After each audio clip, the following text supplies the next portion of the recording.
Quem eram esses comunistas da época? Então, na cabeça dessa galera dos milico aí da época que dizia, alguns desses subversivos, como eles costumavam chamar também, estava aí o Zé Disseu, por exemplo, que naquele momento também já estava na clandestinidade, como chama, que era um movimento. E o que era clandestinidade naquele momento?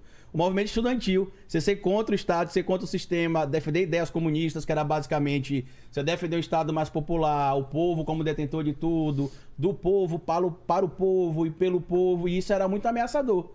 Tanto que tem algumas coisas engraçadas desse período, que você vê, por exemplo, sendo retratadas figuras extremamente periculosas da história, que naquele momento estavam basicamente na rua protestando. O que aconteceu em 64 é mais ou menos o que aconteceu em 37 e o que o Bolsonaro quer fazer agora. O quê? É inventar um plano Cohen, uma ameaça... Um plano Cohen. O plano Cohen foi um plano que o Getúlio Vargas divulgou em 1937, que existia um plano comunista para invadir o Brasil, para dominar o Brasil, que o Brasil viraria uma nação comunista, que acabaria com a religiosidade. Tinha esse medo. Nos Estados Unidos eles faziam a mesma coisa, não tinha essa... E aqui no Brasil também, porque em 64, por exemplo... Lembra do macartismo? Macartismo? Putz, aponta o dedo quem é o cara que é comunista. Aí a galera começou a... Quem dançou nessa foi o Chaplin, né? O Chaplin foi pra Europa receber um prêmio. Quando chegou lá, descobriu que não podia mais voltar. Você queria destruir um cara que você competia com ele, sei lá? Era só falar que ele era comunista, que esse cara ia ser interrogado, ia Tem um artista aqui de São Paulo chamado Paulo de Carvalho. Você deve conhecer ele. Que escreveu... O ator. Não, ele era arquiteto... Não é o Paulo de Carvalho, então comediante que eu conheço. Não é o comediante, não. Ele era arquiteto e artista plástico. E também estilista, por um período. E ele escreveu alguns livros chamados Experimento número 1, Experimento número 2, Experimento número 3. E o que é que ele fazia nesses experimentos? Ele pensava em ideias e ia para o meio do público. Por exemplo? Por exemplo, ele queria saber qual que seria a reação de uma procissão que tivesse vindo em direção a ele, e ele, ao invés de seguir a procissão, ele fosse ao contrário. Sociais, tá. E aí o que aconteceu? Tava vindo uma procissão, ele foi e falou, tá bom, agora eu vou em direção contrária a todo mundo.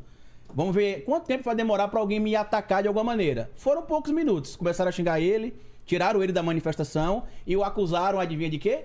De ser comunista. Porque ele estava em uma manifestação religiosa e como comunista ele estava ali pra atrapalhar a manifestação. E aí ele foi levado pra delegacia, quando chegou lá, qual que era a acusação? Aí os caras da procissão falaram, a gente trouxe ele aqui porque ele é comunista.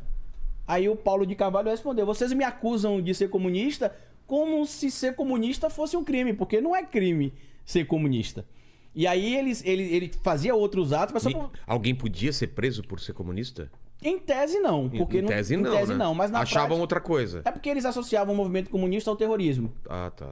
Por exemplo, quando aconteceu a situação do Rio Centro, em especial no início dos anos 80, no Rio, o que é que eles queriam fazer? O exército disse que não, que tinha acabado a censura, que os jovens podiam se manifestar. Teve um grande show lá no Rio de Janeiro, no Rio Centro.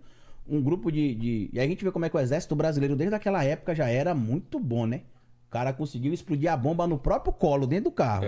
E a ideia deles era jogar aquela bomba por cima do muro pra ter uma explosão e alegar que ali foi um ato dos comunistas subversivos. Entendi. Só que quando a gente vai ver parte do nosso exército, e claro que eu tô falando parte porque não é todo, parece aquela trupe dos trapalhões que tinha o Sargento Pincel como comandante, o Bolsonaro, né, na frente de todo mundo, porque o Bolsonaro é o chefe do Estado-Maior como presidente da República, e um monte de... Pode falar a palavra aqui? Claro. Um monte de pintamuxa, né? Esses generais aí pintamuxa que tem de usar Viagra aí pra poder levantar o astral, achando que vão conseguir dar um golpe de Estado. E isso aconteceu na década de 60 também. Só que em 60 a ameaça é que os comunistas iam invadir o Brasil, que o Brasil ia virar uma nova Cuba.